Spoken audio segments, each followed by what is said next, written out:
just like to say that from the beginning of this, sitting on the council, it was supposed to be a good find for the city of Wilmington.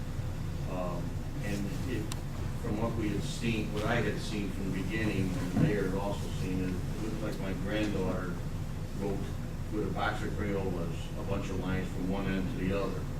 And these were all the truck routes that they were gonna use. After that, it got down to the nitty gritty, and the meetings at the 150 local and in Peatone, they showed us the last three that they would possibly take. One was gonna go through Water's Edge, but they didn't know that there was the oil lines that were directly in back of my house, which was only about 25 feet past my property. So they had to make a decision on moving those, so that the road would not go over that or destroy any of that, those pipelines.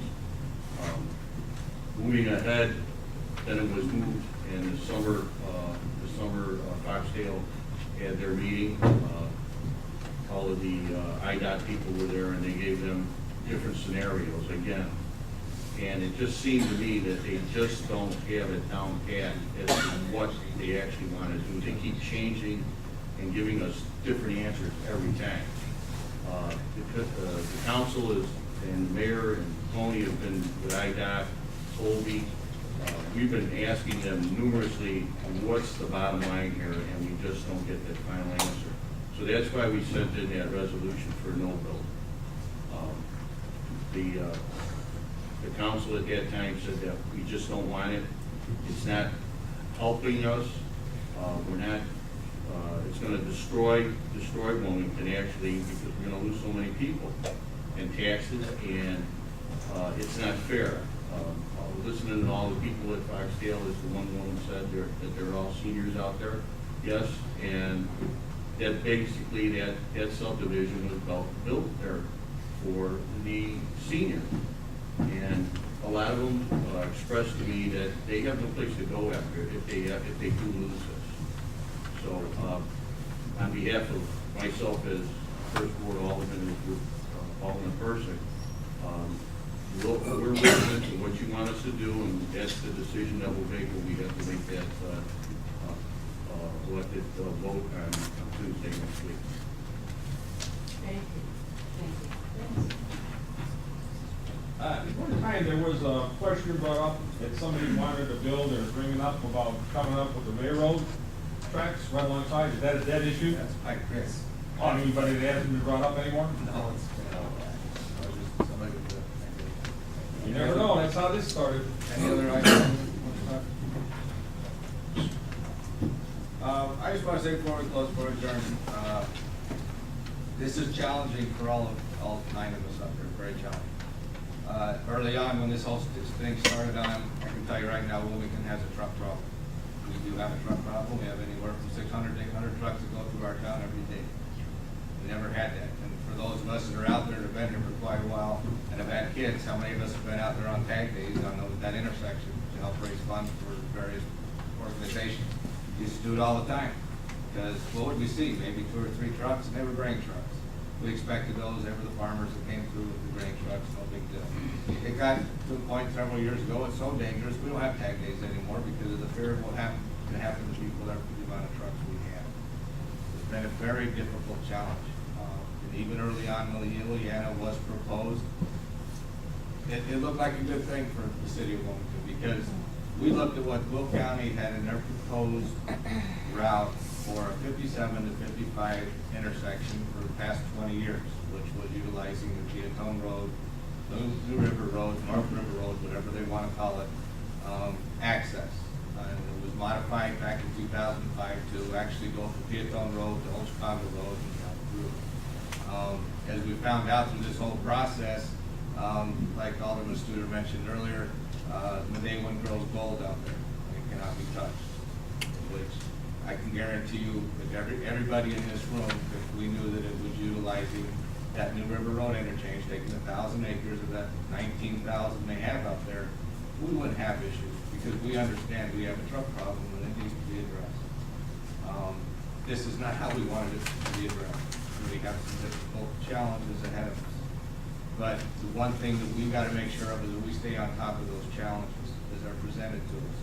And the one thing that not only myself, but everybody here has been committed to, as these challenges are presented, we want to make sure that the public knows as soon as we do.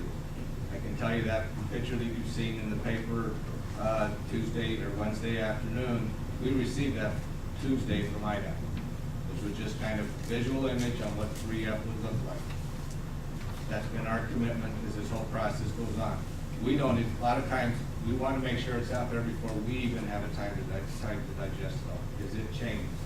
And everybody knows it changes. It's been to those public hearings. I've been to every one. It's going one way one time, it's going another way the other time. They can't answer the questions we ask. It's a challenge.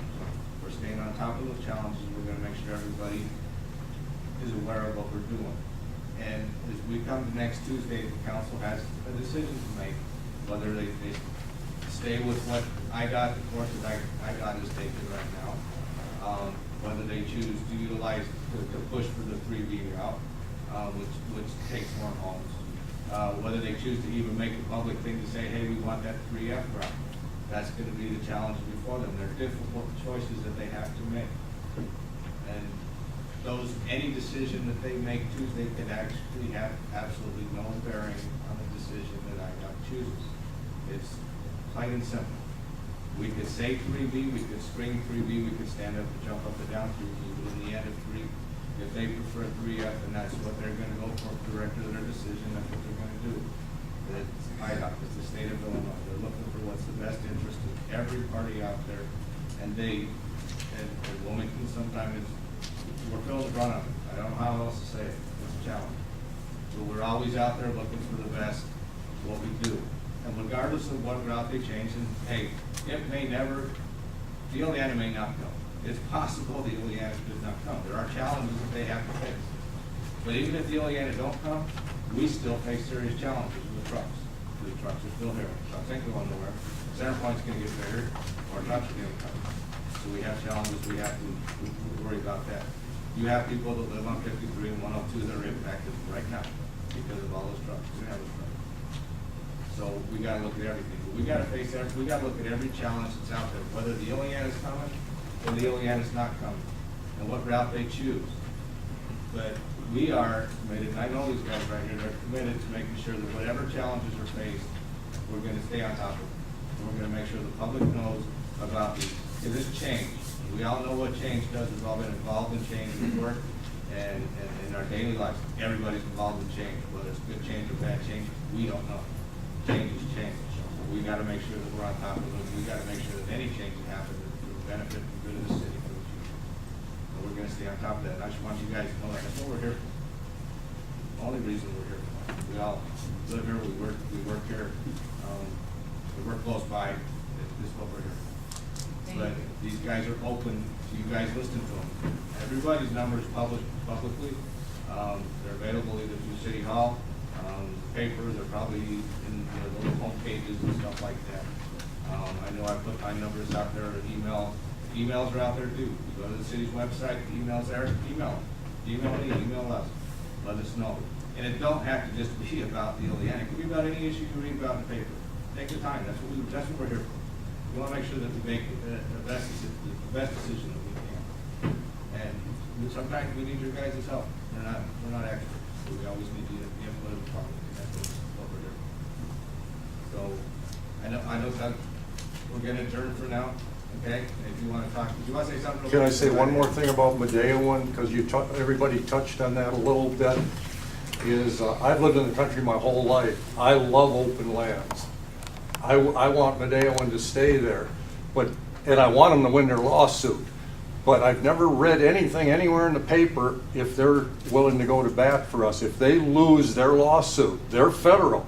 Are they willing to go to bat for Wilmington, or are they going to throw us under the bus? No. If you read what some of their public comments are towards the Illiana and what they want to do in this area, you would not be happy. I'm not happy already. Yeah, more unhappy. But anyway, I want to, especially you guys, this really tugs at people's strings. I know it does. Just glad to have you here.